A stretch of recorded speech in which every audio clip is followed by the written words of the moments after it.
아버지, 치매 요양원 비용으로 500만 원이 필요하다고 하시는군요. 미선이 하이힐을 신고 명품 가방을 든 채 병실에 나타났을 때 박노인의 눈에는 간절함이 담겨 있었다. 미선아, 조금만 도와다오. 아버지가 평생 너희들 키우느라 모은 돈인데. 아버지, 저도 살기 바빠요. 아이 교육비에, 집 관리비에. 솔직히 여유가 없어요.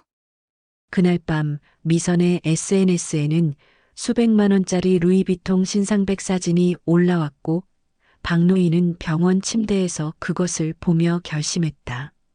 오늘 사연 시작하기 전에 무료 버튼인 구독과 좋아요 꼭 눌러주세요. 그러면 여러분들께 복이 찾아올 거예요. 서울 변두리 골목길, 세월의 흔적이 고스란히 남아있는 작은 시계방에서 똑딱똑딱 시계 소리가 울려 퍼집니다. 박노인이 78배 나이에도 불구하고 오늘도 어김없이 돋보기를 끼고 정교한 시계 부품을 만지고 있습니다. 수십 년간 시계 바늘과 톱니바퀴를 다뤄온 그 손길은 마치 시간 자체와 대화를 나누는 것 같았죠. 이상하네. 이 시계는 분명 어제 고쳤는데 또 멈춰 있네. 박노인이 작업대 위에 낡은 회중시계를 발견하고 당황스러워합니다. 요즘 들어 이런 일이 자주 생깁니다. 방금 전에 한 일을 기억하지 못하거나 물건을 어디 뒀는지 깜빡하는 경우가 늘어나고 있거든요. 병원에서는 치매 초기라고 진단했지만 박노인만큼은 아직 인정하고 싶지 않았습니다. 그런데 신기한 일이 하나 있었습니다. 박노인은 일상적인 것들은 자주 잊지만 유독 돈과 관련된 일만큼은 기억이 또렷했거든요. 은행 계좌번호, 예금액, 심지어 며칠 전 큰딸 미선이 전화로 요청한 돈의 정확한 액수까지 모두 기억하고 있었습니다. 아버지, 제 아이 학원비 때문에 50만 원만 도와주세요라고 했던 그 말을 한 글자도 빠뜨리지 않고 기억하고 있었죠. 아버지, 오늘은 약 드셨어요? 지영이 중학교에서 돌아와 시계방 문을 열며 물어봅니다. 42살의 지영은 국어 교사로 일하면서도 결혼 한 번 하지 않고 평생 아버지 곁을 지켜왔습니다. 동료 교사들은 종종 언제 결혼할 거냐고 묻지만 지영에게는 아버지가 세상에서 가장 소중한 사람이었거든요. 약? 아, 맞다. 아직 안 먹었구나. 박노인은 잠시 멈칫하더니 머리를 극적입니다. 지영은 그런 아버지를 보며 가슴이 아팠지만 내색하지 않고 물을 떠다 드립니다. 천천히 드세요. 제가 저녁 준비할 테니까요. 시계방 한켠에는 오래된 액자들이 정성스럽게 걸려 있습니다. 젊은 시절의 박노인과 아내, 그리고 두 딸의 모습이 담긴 소중한 추억들이죠. 특히 가운데 있는 가족 사진을 볼 때마다 박노인의 마음은 복잡해집니다.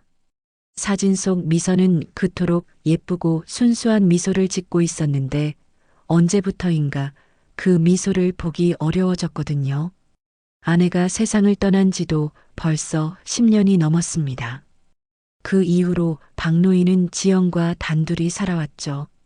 미선은 결혼 후 강남의 고급 아파트로 이사를 갔고 그때부터 발걸음이 뜸해지기 시작했습니다. 처음에는 새댁이라 바쁘겠거니 했는데 세월이 흘러도 상황은 크게 달라지지 않았어요. 언니는 언제 와? 박노인이 문득 물어봅니다. 지영의 얼굴이 잠시 어두워집니다. 아버지, 언니는 바쁘다고 하셨잖아요. 사실 미선은 어제도 전화를 걸어왔었습니다. 안부 인사는 짧게 하고 곧바로 돈 이야기로 넘어갔죠. 아버지, 요즘 물가가 너무 올라서 생활비가 부족해요. 좀 도와주실 수 있나요? 박노인은 언제나 그랬듯 묵묵히 도와줬지만 미선으로부터 진심 어린 고마움의 말을 들어본 적은 없었습니다. 오히려 이것밖에 안 되나요? 라는 말을 들을 때가 더 많았죠. 그럴 때마다 가슴 한구석이 저려왔지만 그래도 딸이니까 참아왔습니다. 한편 미선은 그 시간 강남의 명품 쇼핑몰에서 친구들과 수다를 떨고 있었습니다. 이 가방 어때? 새로 나온 거라서 아직 많이 안 알려졌어. 하며 수백만 원짜리 가방을 들어 보이고 있었죠. 그리고 그 모습을 사진으로 찍어 SNS에 올립니다. 오늘도 힐링 쇼핑 완료. 역시 명품은 달라요라는 글과 함께 말이에요. 박노인은 스마트폰을 서툴게 다루지만 지영이 가르쳐준 대로 가끔씩 미선의 SNS를 확인합니다. 볼 때마다 마음이 착잡해지죠. 방금 전까지 돈이 부족하다고 했던 딸이 화려한 일상을 자랑하고 있었으니까요. 맛있는 음식, 예쁜 카페, 비싼 옷과 가방들. 하지만 아버지나 동생에 관한 이야기는 단 한 번도 올라온 적이 없었습니다. 해가 저물어가자 지영은 부엌에서 아버지가 좋아하시는 저녁을 준비하기 시작합니다. 된장찌개를 끓이고 고등어를 부드럽게 조립니다. 김치도 아버지 입맛에 맞게 적당히 익은 것으로 골라서 내놓죠. 평생을 이렇게 살아온 소박하지만 정성스러운 식사 시간이었습니다. 아버지, 요즘 몸은 어떠세요? 지영이 조심스럽게 물어봅니다. 박노인은 젓가락질을 멈추고 잠시 생각에 잠깁니다. 글쎄다. 가끔 깜빡깜빡하는 게 있긴 하지만 아직은 괜찮은 것 같구나. 하지만 속으로는 걱정이 많았습니다. 이 상태로 계속 나빠지면 지영에게 너무 큰 부담이 될 것 같아서 말이에요. 저녁 식사를 마친 후 박노인은 다시 시계방으로 돌아갑니다. 그런데 오늘은 평소와 다른 일을 합니다. 작업대 서랍 깊숙한 곳에서 낡은 수첩을 꺼내는 것이죠. 그 수첩에는 놀라운 내용들이 빼곡히 적혀 있었습니다. 미선이가 돈을 요구한 날짜와 횟수, 그리고 금액까지 모두 기록되어 있었던 것입니다.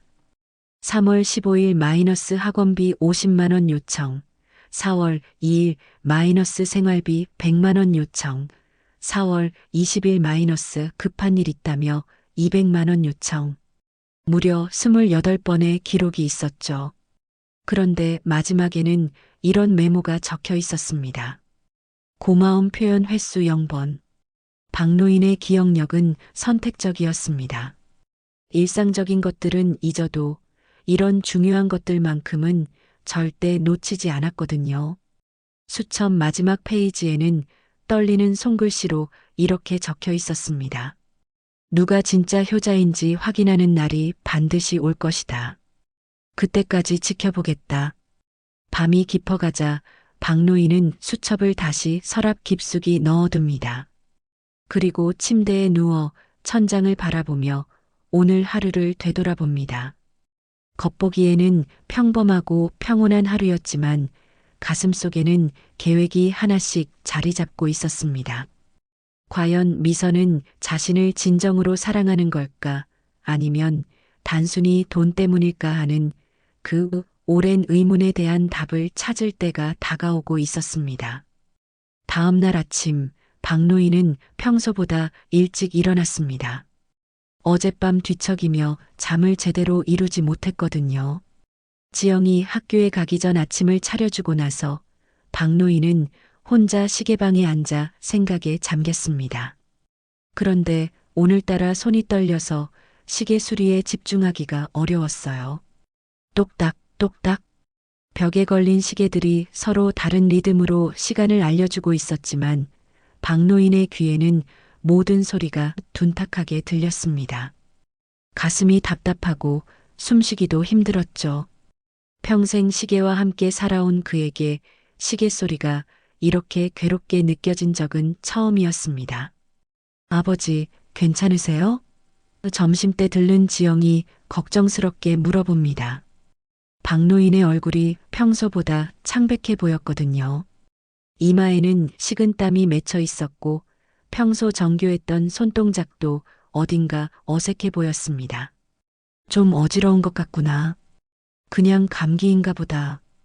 박노인이 힘없이 대답했지만 지영의 눈에는 단순한 감기가 아닌 것 같았습니다. 아버지의 손떨림이 심해지고 있었고 말할 때도 중간중간 멈추는 횟수가 늘어나고 있었거든요. 그날 오후 박노인은 갑자기 심한 두통을 느꼈습니다. 아, 머리가 하며 작업대에 손을 짚고 버티려 했지만 다리에 힘이 들어가지 않았어요. 시계방 바닥에 주저앉은 박노인을 발견한 것은 지영이 학교에서 돌아온 저녁 때였습니다. 아버지, 지영이 소리치며 달려갔습니다. 박노인은 의식은 있었지만 말을 제대로 하지 못했어요. 응, 응급실. 겨우 내뱉은 말에 지영은 즉시 구급차를 불렀습니다. 병원 응급실은 분주했습니다. 의사들이 박노인을 둘러싸고 여러 검사를 시행했고 지영은 복도에서 초조하게 기다렸습니다. 손에 쥔 핸드폰이 떨렸지만 먼저 언니에게 연락해야 한다는 생각이 들었어요. 언니, 아버지가 쓰러지셔서 지금 응급실에 계세요. 빨리 오세요. 지영의 급박한 목소리에도 불구하고 미선의 반응은 의외로 담담했습니다. 어머, 갑자기 무슨 일이야? 설마 심각한 건 아니겠지? 미선은 그때 친구들과 고급 레스토랑에서 브런치를 즐기고 있었습니다. 테이블 위에는 수십만 원어치의 요리들이 놓여 있었고 미선은 친구들에게 잠깐 집에서 전화 왔어라며 여유롭게 말했죠. 언니, 정말 심각해요.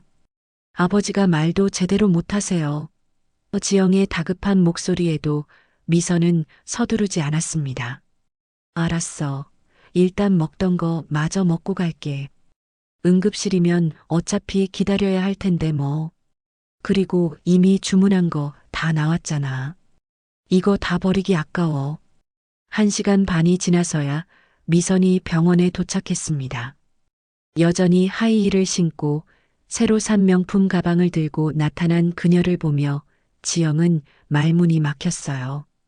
복도에서 울고 있는 동생과는 대조적으로 미선의 화장은 완벽했고 옷차림도 말끔했습니다. 언니, 아버지가 쓰러지셨다고 했는데 왜 이제 오세요? 응, 들었어. 그래서 어떠대? 의사는 뭐라고 해? 미선의 반응은 너무도 사무적이었습니다. 마치 회사 업무를 처리하는 것 같은 목소리였죠. 지영은 그런 언니가 낯설었습니다. 예전에는 분명 이런 사람이 아니었는데 말이에요. 2시간 후 담당 의사가 나왔습니다. 중년의 의사는 심각한 표정으로 자매를 바라봤어요. 환자분의 상태가 예상보다 심각합니다. 치매 증상이 급속도로 진행되고 있고 혈관성 치매 초기에서 중기로 넘어가고 있는 상황입니다. 그럼 어떻게 해야 하나요? 지영이 떨리는 목소리로 물어봅니다. 의사는 잠시 머뭇거리더니 무거운 입을 열었습니다. 솔직히 말씀드리면 이제는 전문적인 치료와 24시간 관리가 절대적으로 필요합니다. 오늘 같은 일이 집에서 반복될 수 있어요. 혼자 두기에는 너무 위험한 상태입니다. 요양원 입원을 진지하게 고려해 보셔야 할 것 같습니다. 요양원이요? 지영의 얼굴이 창백해졌습니다.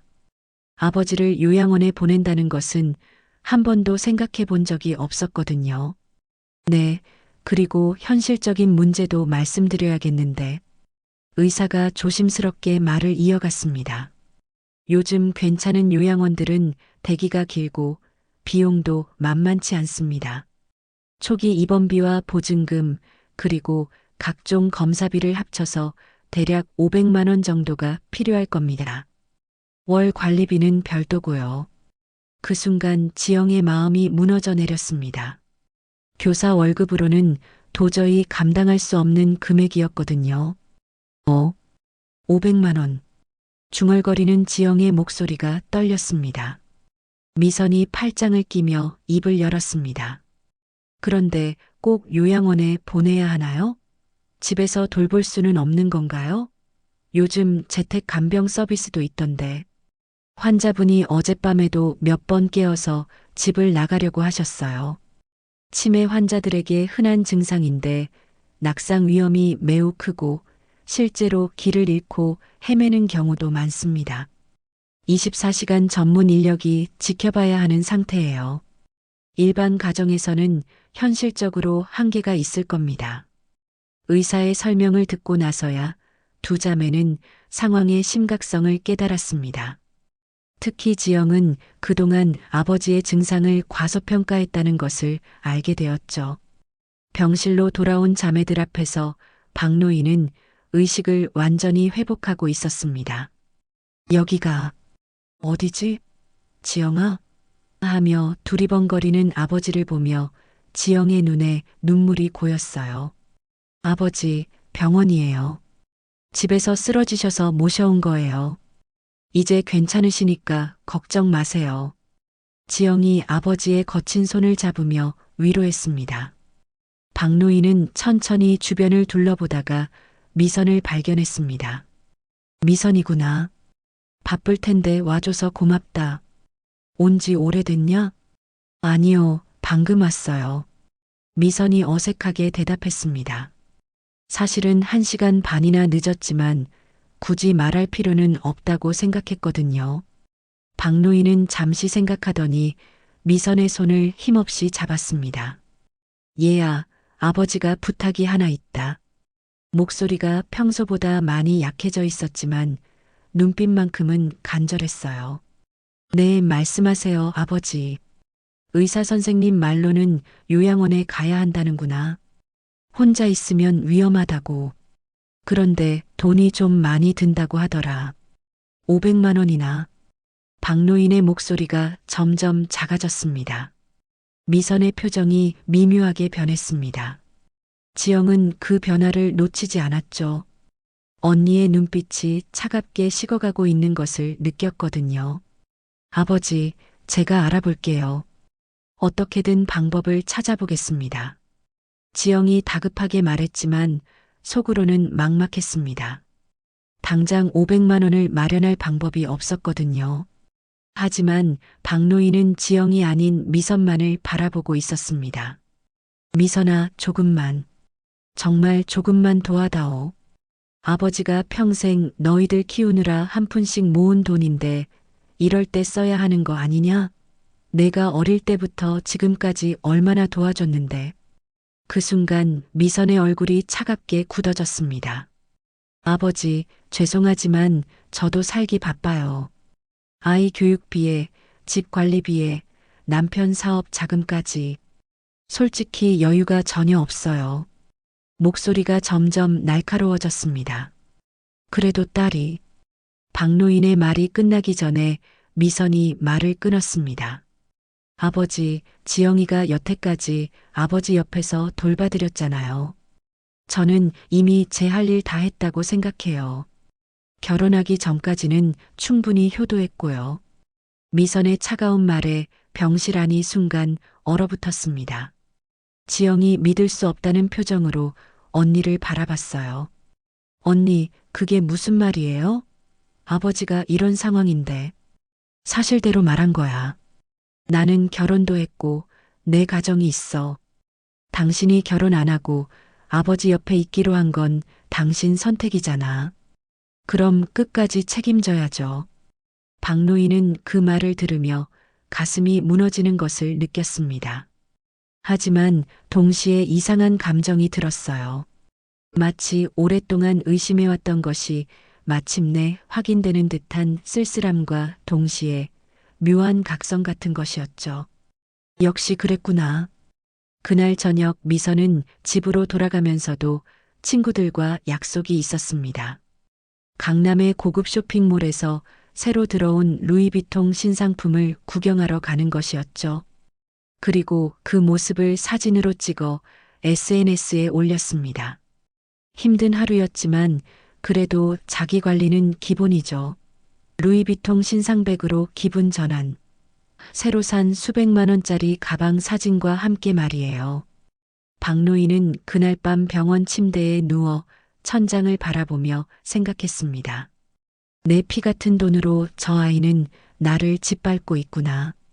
평생 모은 재산으로 도움을 요청할 때마다 선뜻 도와줬건만 정작 자신이 도움이 필요할 때는 외면하는 딸. 그때부터 박노인의 마음속에는 하나의 결심이 자리 잡기 시작했습니다. 끝까지 나를 욕되게 한 자식은 반드시 대가를 치르게 하리라. 병원에서 일주일을 보낸 박노인은 상태가 안정되어 집으로 돌아올 수 있었습니다. 하지만 의사의 말대로 요양원 입원은 더 이상 미룰 수 없는 상황이었죠. 지영은 며칠 동안 밤잠을 설쳐가며 대출 방법을 알아보고 보험금 수령 가능성도 확인해 봤지만 당장 500만 원을 마련하기는 어려웠습니다. 아버지, 괜찮으세요? 지영이 물 한 잔을 가져다 드리며 물어봅니다. 박노인은 침대에 누워 멍하니 천장을 바라보고 있었어요. 겉으로는 조용해 보였지만 속으로는 복잡한 생각들이 소용돌이치고 있었습니다. 지영아, 내 핸드폰 좀 가져다 줄래? 박노인이 갑자기 말했습니다. 지영은 의아해하면서도 아버지의 오래된 스마트폰을 건네드렸죠. 박노인은 서툰 손놀림으로 화면을 만지작거렸습니다. 아버지, 뭘 보시는 거예요? 응, 그냥 미선이가 잘 지내나 해서. 박노인의 목소리가 떨렸습니다. 사실 박노인은 미선의 SNS를 보고 있었어요. 지영이 가르쳐준 대로 말이죠. 화면에는 미선의 최신 게시물이 떠 있었습니다. 어제 올린 사진이었는데 고급 레스토랑에서 찍은 음식 사진과 함께 오늘도 소중한 사람들과 행복한 시간, 역시 맛있는 걸 먹어야 스트레스가 풀려요라는 글이 적혀 있었습니다. 그 아래로는 새로 산 루이비통 가방 사진도 있었죠. 박노인의 손이 더욱 심하게 떨렸습니다. 방금 전까지만 해도 돈이 없어서 아버지를 도울 수 없다고 했던 딸이 수백만 원짜리 가방을 사고 고급 음식을 먹으며 즐거워하고 있었으니까요. 내 피 같은 돈으로 저 아이는 날 짓밟고 있구나. 그날 밤 박노인은 이상한 꿈을 꿨습니다. 젊은 시절에 자신이 두 딸을 키우기 위해 밤낮 없이 시계를 수리하던 모습이 나왔어요. 미선이 초등학교 때 비싼 운동화를 사달라고 조르던 모습, 중학교 때 친구들보다 못한 옷을 입고 다닌다며 울던 모습, 대학교 때 등록금이 부족하다며 걱정하던 모습들이 스쳐 지나갔습니다. 꿈속에서 박노인은 그때마다 괜찮다, 아빠가 해결해 줄게라며 미선을 달래고 있었어요. 시계 수리로 번 돈을 한 푼도 아끼지 않고 딸에게 써줬던 그 시절이 생생하게 떠올랐습니다. 새벽에 잠에서 깬 박노인은 결심했습니다. 끝까지 나를 욕되게 한 자식은 반드시 대가를 치르게 하리라. 그는 조용히 일어나 시계방으로 향했어요. 작업대 서랍 깊숙한 곳에서 그 낡은 수첩을 다시 꺼내 들었습니다. 미선이 돈을 요구했던 모든 기록이 적힌 수첩 말이죠. 박노인은 새로운 페이지를 펼치고 떨리는 손으로 글씨를 쓰기 시작했습니다. 계획 1단계 미선의 진짜 모습 확인 완료. 아버지가 위급할 때도 돈이 더 중요하다는 것을 확인함. 계획 2단계 미선의 탐욕을 이용한 함정 준비. 계획 3단계 모든 증거 수집 및 법적 준비. 박노인은 평생 온순하게 살아왔지만 이번만큼은 달랐습니다. 치매라는 진단을 받았지만 복수에 관한 계획만큼은 또렷하게 세울 수 있었어요. 오히려 사람들이 자신을 치매 환자로 여긴다는 것이 계획에 유리하게 작용할 것 같았습니다. 다음 날 아침 박노인은 지영에게 말했습니다. 지영아, 아버지가 변호사를 만나보고 싶다. 변호사요? 왜요? 지영이 놀라며 물어봤습니다. 유언장 같은 걸 미리 정리해두고 싶어서. 내가 언제 어떻게 될지 모르잖니. 박노인의 목소리는 평온했지만 눈빛에는 결연함이 담겨 있었어요. 지영은 아버지의 뜻을 이해한다며 변호사를 섭외해줬습니다. 며칠 후 박노인은 혼자서 변호사 사무실을 찾아갔어요. 중년의 변호사는 박노인의 상황을 듣고 고개를 끄덕였습니다. 유언장 작성과 함께 혹시 필요하시면 영상 유언도 남겨두실 수 있습니다. 나중에 분쟁 소지를 줄이는데 도움이 되죠. 변호사의 제안에 박노인의 눈이 반짝였습니다. 영상 유언이요? 그걸 어떻게 하나요? 간단합니다. 정신이 온전한 상태에서 카메라 앞에서 유언 내용을 직접 말씀하시는 거예요. 날짜와 시간도 함께 기록되고 법적 효력도 인정받을 수 있습니다. 박노인은 그날로 영상 유언을 촬영했습니다. 하지만 변호사에게 말한 내용과 실제 계획은 달랐어요. 공식적으로는 평범한 유언장을 작성했지만 따로 비밀 영상도 여러 개 촬영해뒀습니다. 미선아, 내가 아버지를 어떻게 대했는지 모두 기록해뒀다. 내 탐욕이 얼마나 큰지도 알고 있고 이제 마지막 시험을 해보겠다. 집으로 돌아온 박노인은 또 다른 준비를 시작했습니다. 은행에 가서 특별한 계좌를 개설하고 가짜 서류들도 준비했어요. 겉보기에는 치매로 인해 판단력이 흐려진 노인 같았지만 실제로는 모든 것을 치밀하게 계산하고 있었습니다. 며칠 후 박노인은 미선에게 전화를 걸었습니다. 미선아, 아버지 목소리가 들리니? 네, 아버지.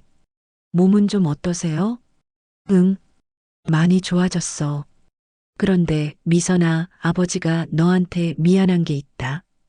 박노인의 목소리에 진심이 담겨 있었습니다. 미안하다니요? 왜요? 지난번에 요양원 비용 때문에 부탁했을 때 내가 어려운 상황인 줄 몰랐다. 아버지가 너무 이기적이었나 보다. 미선은 예상치 못한 아버지의 사과에 당황했습니다. 아, 아니에요. 아버지가 미안해하실 일은 아니고요. 그래도 아버지 마음이 편하지 않구나. 그래서 말인데 내가 힘들면 아버지 통장에 있는 돈을 좀 써도 된다. 비상금으로 모아둔 게 있거든. 미선의 눈이 번뜩였습니다. 정말요? 그런데 얼마나 있는데요? 한 2천만 원 정도? 정확히는 모르겠지만 내가 급할 때 쓰라고 모아둔 거야. 박노인의 말에 미선의 마음이 뛰기 시작했습니다. 아버지, 정말 괜찮으세요? 제가 써도 되는 거예요? 물론이지. 다만 아버지가 요즘 깜빡깜빡하니까 나중에 잊어버릴 수도 있어. 그때는 좀 이해해다오. 전화를 끊은 미선은 흥분을 감추지 못했습니다. 2천만 원이라니. 그 돈이면 평소에 갖고 싶었던 것들을 다 살 수 있을 것 같았어요. 하지만 박노인의 진짜 계획은 이제 시작이었습니다. 그는 서랍에서 다시 수첩을 꺼내 새로운 계획을 적어 내려갔습니다. 미선의 탐욕을 확인하는 마지막 시험. 과연 돈 앞에서 아버지에 대한 마지막 양심까지 버릴 것인가? 박노인이 2천만 원 이야기를 한 지 사흘 후 미선이 갑자기 아버지 집을 찾아왔습니다. 평소라면 한 달에 한 번도 오지 않던 미선이 갑작스럽게 나타난 것이죠. 그것도 명품 쇼핑백을 여러 개 들고 말이에요. 아버지, 안녕하세요. 오늘 근처에 일이 있어서 들렀어요. 미선의 목소리는 평소보다 한결 밝고 다정했습니다. 박노인은 그런 딸의 변화를 예상했다는 듯 담담하게 바라봤어요. 그래, 와줘서 고맙다. 요즘 몸이 많이 좋아졌어. 박노인이 일부러 건강해 보이려고 노력하며 말했습니다. 미선은 아버지 주변을 둘러보며 자연스럽게 시계방 구석구석을 살폈습니다. 특히 작업대 근처와 오래된 금고가 있는 쪽을 유심히 봤죠. 아버지, 그런데 지난번에 말씀하신 그 비상금은 어디 보관하고 계세요? 아, 그거 금고에 넣어뒀지. 왜? 박노인이 일부러 무심한 듯 대답했습니다. 아니에요, 그냥 안전한 곳에 보관하고 계신가 해서요. 미선의 눈이 금고 쪽으로 향했습니다. 오래된 다이얼식 금고였는데 평소에는 관심도 없던 것이 갑자기 궁금해졌어요. 그때 지영이 학교에서 돌아왔습니다. 언니, 웬일이세요? 오늘 오신다고 연락도 없으셨는데. 응, 갑자기 시간이 나서. 아버지 얼굴도 보고 싶고 해서 말이야. 미선이 어색하게 웃으며 대답했습니다.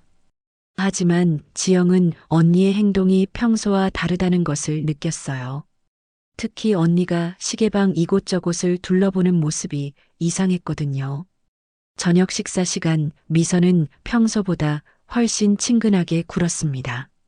아버지, 제가 좋은 건강 보조제 하나 사왔어요.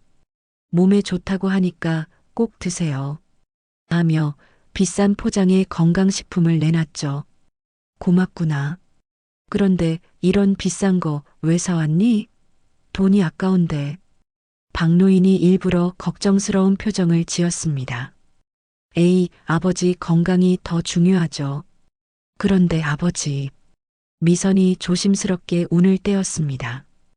혹시 그 비상금 통장은 어느 은행 거예요? 박노인은 속으로 시익 웃었습니다. 예상했던 대로 미선이 본색을 드러내기 시작한 것이죠. 한빛은행이야. 왜? 그냥. 혹시 아버지가 깜빡하시고 비밀번호 같은 걸 잊으실까봐 걱정되어서요. 요즘 치매 때문에 기억이 가물가물하시잖아요.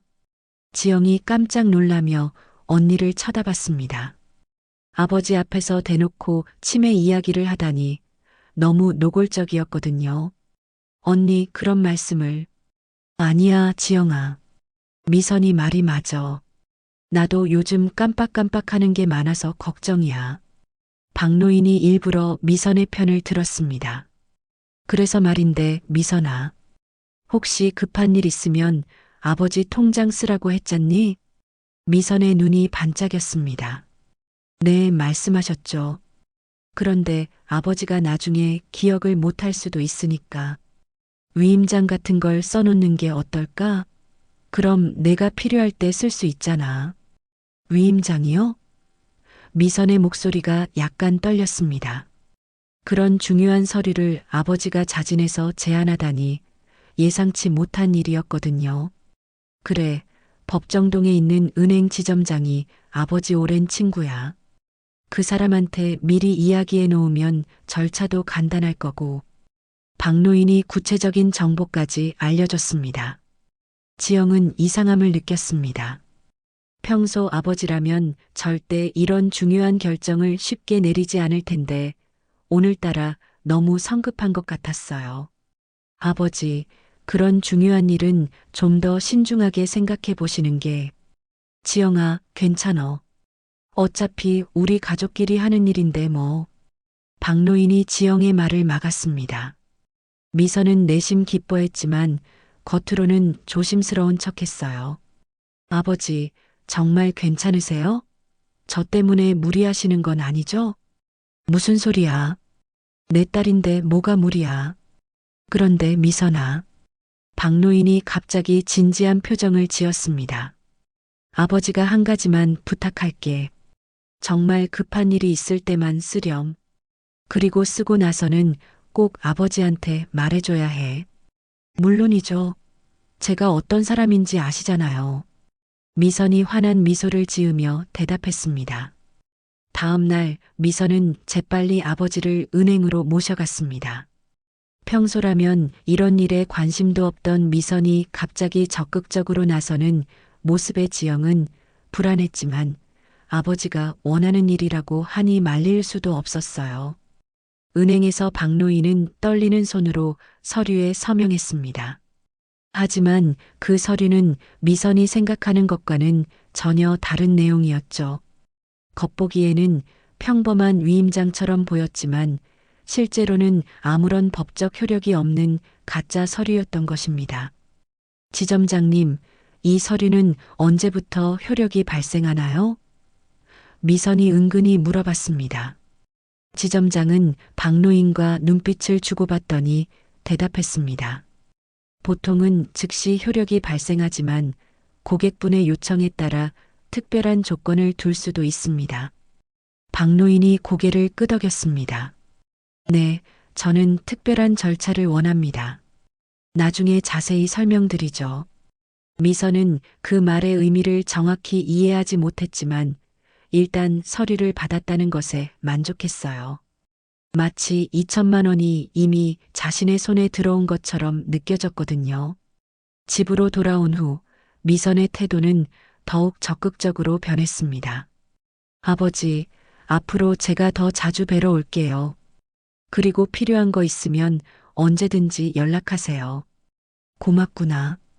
그런데 미선아. 박노인이 일부러 기억이 가물거리는 듯한 표정을 지었습니다. 아까 은행에서 뭘 했더라? 잘 기억이 안 나네. 미선의 눈이 번뜩였습니다. 아버지가 벌써 오늘 일을 잊어버리고 있다니 이보다 좋을 수는 없었어요. 아무것도 특별한 건 아니었어요. 그냥 통장 정리 좀 하신 거예요. 박노인은 속으로 쓴웃음을 지었습니다. 역시 그렇게 나오는구나. 노인 속마음, 내 욕심을 증명할 증거를 내가 스스로 만들어주마. 그날 밤 미선은 잠이 오지 않아 뒤척였습니다. 머릿속으로는 2천만 원으로 무엇을 할지 계획을 세우고 있었거든요. 새 차도 바꾸고 평소 갖고 싶었던 명품들도 사고 친구들한테 자랑도 하고 상상만으로도 기분이 좋아졌어요. 반면 박노인은 조용히 자신의 수첩에 새로운 기록을 남겼습니다. 4단계 완료 미선이 가짜 위임장의 서명. 아버지가 치매로 기억을 잃는다는 것을 이용하려 함. 탐욕의 증거 확보. 박노인의 계획은 착착 진행되고 있었습니다. 미선의 진짜 모습을 세상에 드러낼 날이 점점 가까워지고 있었어요. 누가 진짜 효자이고 누가 돈에만 눈이 먼 자식인지 모두가 알게 될 그날 말이죠. 위임장을 받은 지 일주일 후 미선은 더 이상 참을 수 없었습니다. 매일 밤 2천만 원 생각에 잠들지 못했거든요. 친구들이 새로 산 명품 가방을 자랑할 때마다 자신도 곧 그런 것들을 마음껏 살 수 있다는 생각에 가슴이 두근거렸어요. 여보, 나 오늘 아버지 댁에 다녀올게. 미선이 남편에게 말했습니다. 또, 요즘 부쩍 자주 가네. 뭔 일 있어? 남편이 의아해하며 물어봤습니다. 아버지 몸이 안 좋으셔서 자주 가봐야 할 것 같아. 미선이 대충 둘러댔습니다. 남편에게는 아직 2천만 원 이야기를 하지 않았거든요. 혹시 욕심 많다고 생각할까 봐서 말이죠. 오후에 박노인의 집에 도착한 미선은 다행히 지영이 학교에 있어서 아버지와 단둘이 있을 수 있었습니다. 아버지, 오늘 몸은 어떠세요? 응, 오늘은 좀 이상해. 머리가 자꾸 아프고 어지럽구나. 박노인이 일부러 아픈 척하며 소파에 기대 앉았습니다. 미선은 겉으로는 걱정하는 척했지만 속으로는 기회라고 생각했어요. 아버지가 정신이 흐릿할 때가 행동하기에 좋은 타이밍이었거든요. 아버지, 그럼 병원에 가보시는 게 어떨까요? 아니야. 그냥 좀 쉬면 나아질 거야. 미선아, 혹시 아버지가 깜빡하고 물어보는 건데. 지난번에 은행에서 뭘 했지? 자꾸 생각이 안 나네. 미선의 눈이 반짝였습니다. 완벽한 기회였어요. 아버지. 혹시 기억 안 나실까봐 제가 따로 적어뒀어요. 아버지가 저한테 비상금 쓰라고 위임장 써주셨잖아요. 그랬나? 잘 기억이. 박노인이 머리를 쥐고 괴로워하는 척했습니다. 네, 그러셨어요. 그런데 아버지. 미선이 조심스럽게 운을 떼었습니다. 사실은 제가 정말 급한 일이 생겼어요. 제 아이가 갑자기 병원에 입원을 해야 하는데 수술비가 많이 들어서. 물론 거짓말이었습니다. 미선의 아이는 건강했고 지금도 학원에서 공부하고 있었거든요. 하지만 미선은 아버지를 속이는 것에 대한 죄책감보다는 2천만 원을 손에 넣고 싶은 욕심이 더 컸어요. 수술비가 얼마나 들어? 박노인이 걱정스러운 표정을 지었습니다. 500만 원 정도요. 정말 죄송하지만 아버지가 말씀하신 그 비상금을 좀 쓸 수 있을까요? 미선이 눈물까지 글썽이며 연기했습니다. 박노인은 속으로는 화가 났지만 겉으로는 자상한 아버지 역할을 계속했어요. 그래야지, 그래야지. 손자 일인데 당연히 써야지. 그런데 미선아. 네. 아버지가 요즘 기억이 가물가물해서 은행에 어떻게 가야 하지? 박노인이 진짜로 기억을 못하는 것처럼 연기했습니다. 미선은 내심 좋아했어요. 아버지가 기억을 못한다면 나중에 문제가 생겨도 치매 때문이라고 핑계를 댈 수 있을 테니까요. 아버지, 제가 다 처리할게요. 위임장도 있으니까 은행에서 바로 처리할 수 있어요. 고맙구나. 그런데 너무 많이 쓰지는 마라. 나중에 지영이한테도 줄 돈이 있어야 하니까. 박노인의 말에 미선은 순간 기분이 나빠졌습니다. 왜 맨날 지영이 얘기야? 내가 먼저 태어났는데. 하지만 지금은 참아야 할 때였어요. 물론이죠, 아버지. 정말 필요한 만큼만 쓸게요. 그날 저녁 박노인의 몸 상태가 갑자기 나빠졌습니다. 진짜로 말이에요. 스트레스와 피로가 누적되어서인지 갑자기 호흡이 가빠지고 가슴이 아프기 시작했어요. 아버지. 집에 돌아온 지영이 바닥에 쓰러진 아버지를 발견하고 소리쳤습니다. 박노인은 의식은 있었지만 말을 제대로 하지 못했어요. 구급차가 와서 박노인을 응급실로 옮겼습니다. 의사들은 급성 심근경색 초기 증상이라고 진단했어요. 다행히 빨리 오셔서 큰 문제는 없지만 며칠 입원해서 관찰해야 합니다. 지영은 다시 미선에게 연락했습니다. 언니, 아버지가 또 쓰러지셨어요. 이번에는 심장 쪽에 문제가 있대요. 미선은 그때 친구들과 고급 쇼핑몰에서 명품을 구경하고 있었습니다. 또, 아이고, 알았어. 좀 이따 갈게. 하지만 미선은 서둘지 않았어요. 오히려 이 기회를 이용해서 은행에 먼저 가보고 싶었거든요. 다음 날 아침 미선은 위임장을 들고 은행으로 향했습니다. 설렘과 긴장이 교차했어요. 드디어 그 2천만 원을 손에 넣을 수 있는 순간이었거든요. 안녕하세요. 저희 아버지 박노인님의 위임을 받아서 왔습니다. 미선이 은행 직원에게 서류를 내밀었습니다. 직원은 서류를 자세히 살펴보더니 컴퓨터를 확인했어요. 그런데 표정이 이상했습니다. 잠깐만요. 이 서류에 문제가 있는 것 같은데. 문제요? 무슨 문제요? 미선의 목소리가 떨렸습니다. 이 위임장은 법적 효력이 없는 것 같습니다. 그리고 직원이 화면을 보더니 놀란 표정을 지었어요. 고객님, 이 계좌는 이미 다른 곳으로 이체된 상태입니다. 뭐라고요? 미선이 소리쳤습니다. 2천만 원이 어디로 갔다는 거예요? 죄송하지만 계좌 주인이 아니신 분께는 자세한 내용을 알려드릴 수 없습니다. 그리고 직원이 더 심각한 표정을 지었어요. 이 서류로 출금을 시도하시는 모든 과정이 CCTV에 녹화되고 있습니다. 미선의 얼굴이 창백해졌습니다.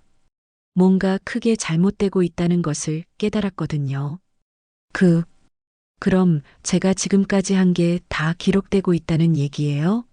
네, 보안상 모든 거래는 기록됩니다.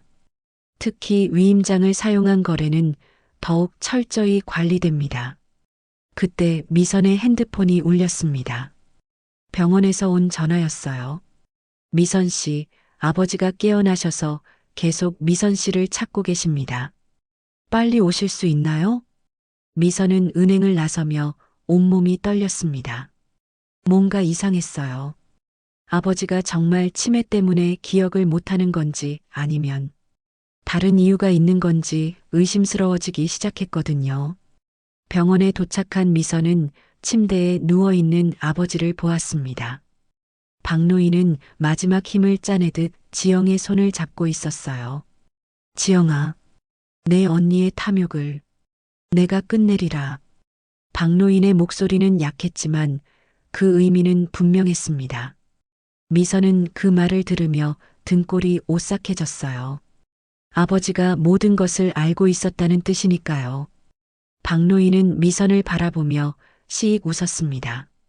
치매 환자의 웃음이 아니라 모든 것을 계획한 사람의 승리한 웃음이었어요. 미선은 그제서야 깨달았습니다. 자신이 아버지의 거대한 함정에 빠졌다는 것을 말이죠. 박노인이 병원에서 이틀 더 머물다가 집으로 돌아온 날 지영은 아버지의 방을 정리하던 중 이상한 것을 발견했습니다.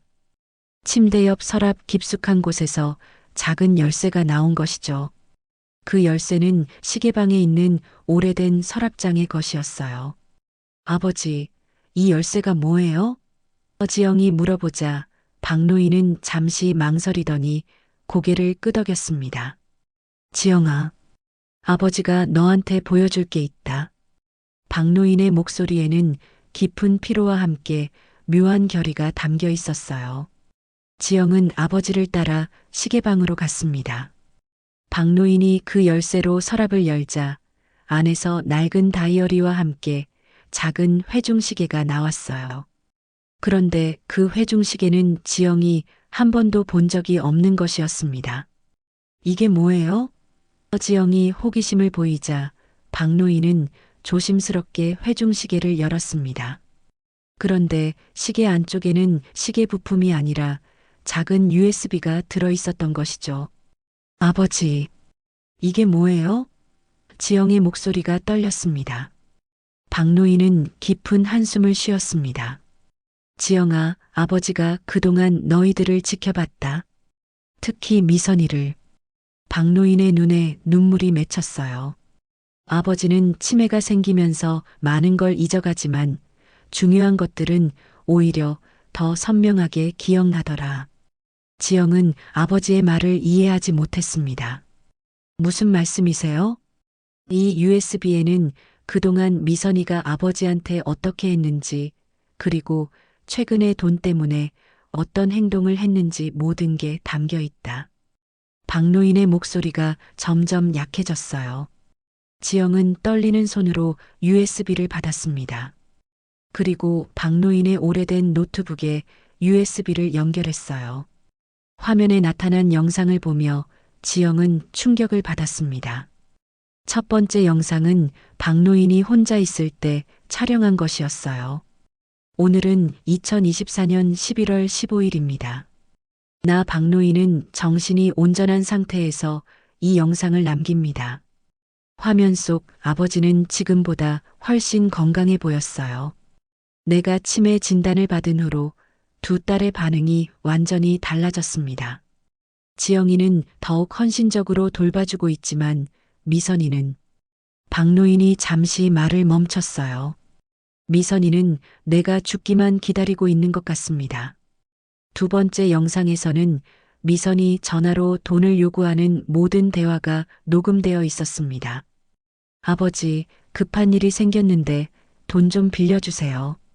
아버지, 아이 학원비 때문에 힘들어요. 총 28번의 요청이 모두 기록되어 있었죠. 세 번째 영상은 더 충격적이었습니다. 은행에서 미선이 가짜 위임장으로 돈을 찾으려 했던 모든 과정이 CCTV로 촬영되어 있었던 것이죠. 박노인이 미리 은행에 부탁해서 모든 과정을 기록하도록 한 것이었어요. 나는 미선에게 여러 번 기회를 주었습니다. 내가 아플 때 찾아와 달라고 했지만 미선이는 쇼핑이 더 중요했어요. 내가 요양원 비용을 도와달라고 했을 때도 미선이는 자신의 명품 가방이 더 소중했습니다. 박노인의 목소리에는 깊은 실망이 담겨 있었어요. 그래서 마지막으로 시험해 봤습니다. 내가 돈을 준다고 했을 때 미선이가 어떻게 반응하는지 말이죠. 네 번째 영상에서 박노인은 미선의 SNS를 화면에 띄웠습니다. 이것이 미선이의 진짜 모습입니다. 아버지에게는 돈이 없다고 하면서 수백만 원짜리 가방을 사고 고급 레스토랑에서 식사하며 자랑하고 있어요. 지영은 눈물을 흘리며 영상을 봤습니다. 언니의 진짜 모습이 이렇게 적나라하게 드러나다니. 믿고 싶지 않았지만 모든 것이 증거로 남아 있었어요. 마지막 영상에서 박노인은 결론을 내렸습니다. 내 모든 재산은 지영에게 상속됩니다. 지영이만이 진짜로 아버지를 사랑하고 돌봐준 딸이니까요.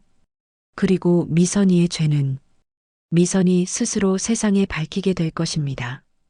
지영은 영상을 다 보고 나서 한동안 말을 하지 못했습니다. 아버지가 그동안 얼마나 아팠을지, 얼마나 실망했을지 생각하니 가슴이 아팠거든요. 아버지, 언제부터 이런 계획을 세우셨어요? 미선이가 내가 병원에 입원했을 때 루이비통 가방 사진을 SNS에 올린 그날부터였다. 그때 확신했어. 미선이에게 아버지는 돈 외에는 아무것도 아니라는 걸 말이야. 박노인은 지영의 손을 잡았습니다. 지영아, 아버지가 너한테 미안하다. 내가 결혼도 못하고 아버지만 돌봐줬는데. 아니에요, 아버지. 저는 후회하지 않아요. 아버지가 제게는 세상에서 가장 소중한 분이니까요. 지영이 아버지의 거친 손을 꽉 잡으며 말했습니다. 그래도 내 인생을 희생하게 해서 미안해. 앞으로는 너를 위해서 살아라.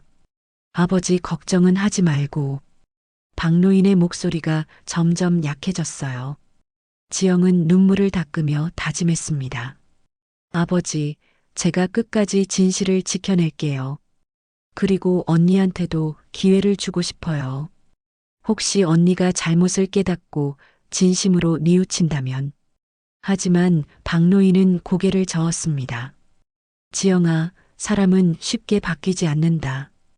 특히 돈 앞에서 본성을 드러낸 사람은 더욱 그렇지. 미선이는 이미 선택했어. 아버지보다 돈을 선택한 거야. 그때 현관문이 열리는 소리가 들렸습니다. 미선이 온 것이었어요. 은행에서 일이 꼬인 후 며칠 동안 고민하다가 아버지를 찾아온 것이죠. 아버지, 저 왔어요.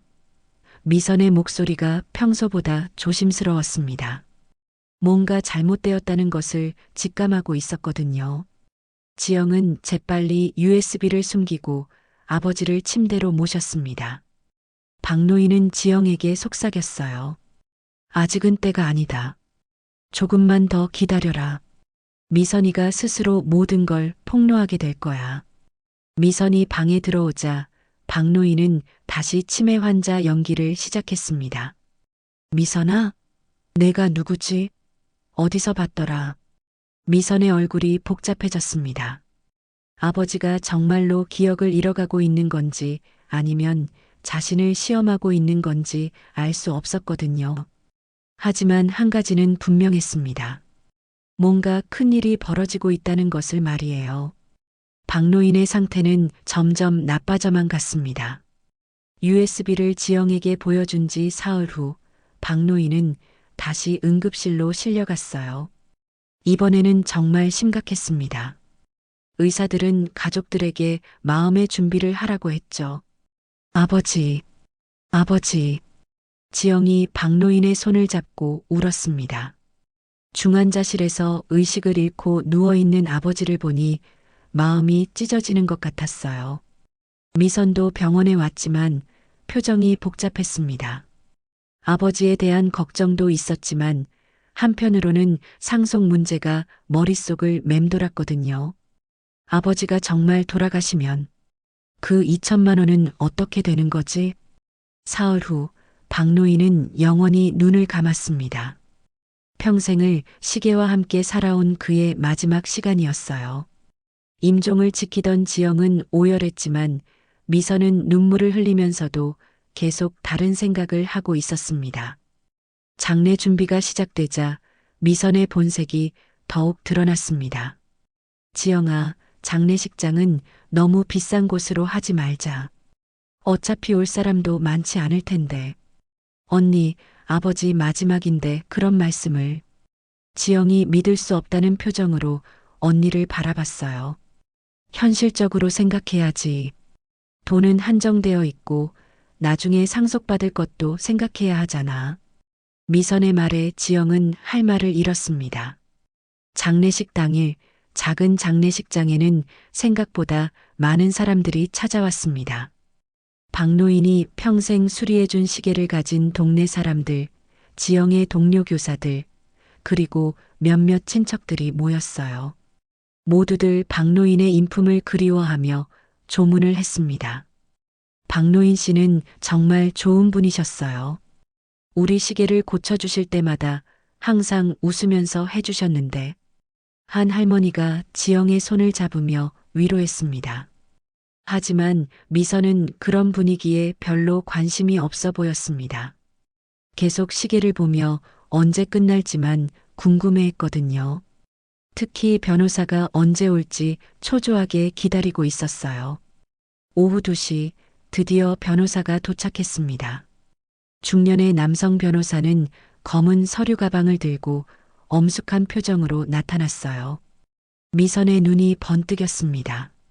유가족 여러분, 고인의 유언장을 낭독하겠습니다.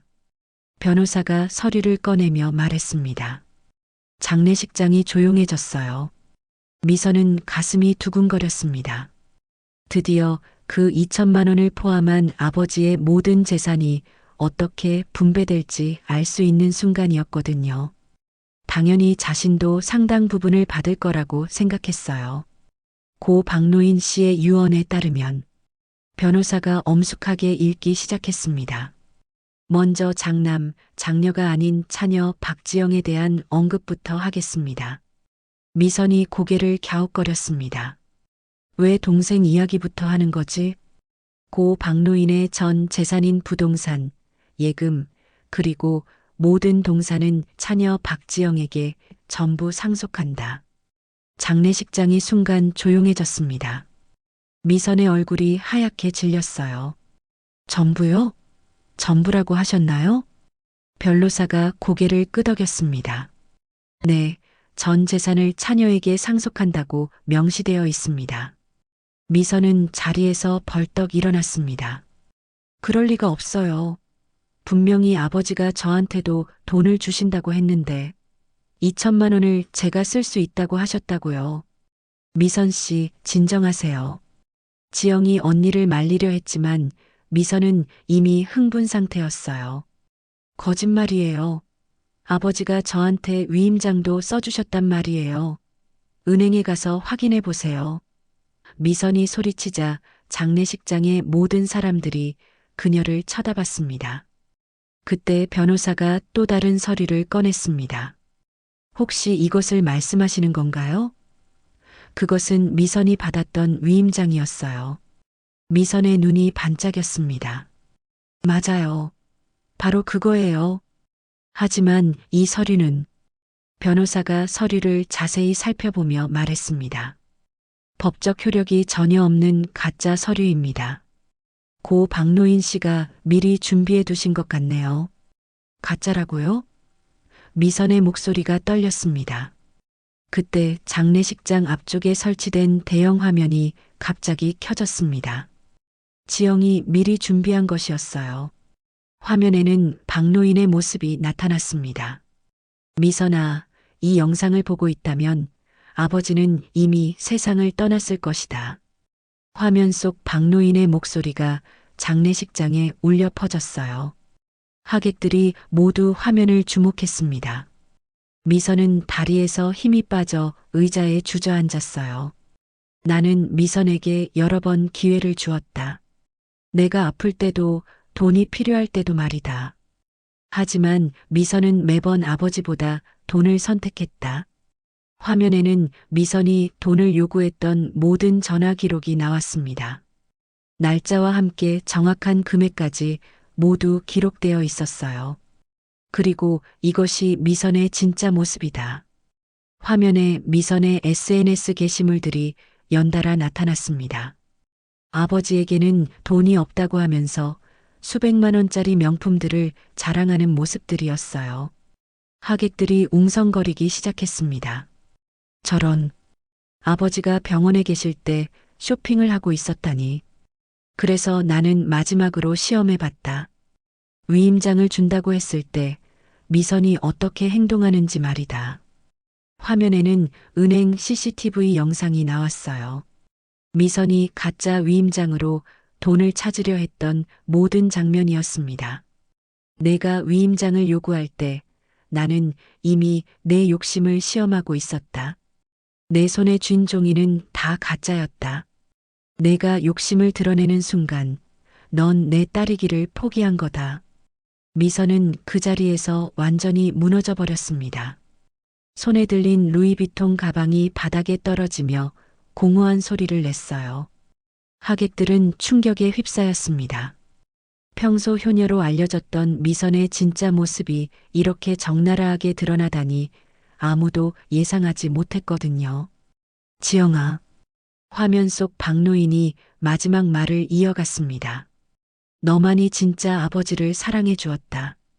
앞으로는 내가 우리 가문을 이어가거라. 그리고 미선이도 언젠가는 자신의 잘못을 깨닫기를 바란다. 화면이 꺼지자 장례식장은 정적에 휩싸였습니다. 미선은 바닥에 주저앉아 울고 있었고 하객들은 믿을 수 없다는 표정으로 미선을 바라봤어요. 지영은 눈물을 흘리며 아버지의 영정 앞에 절을 올렸습니다.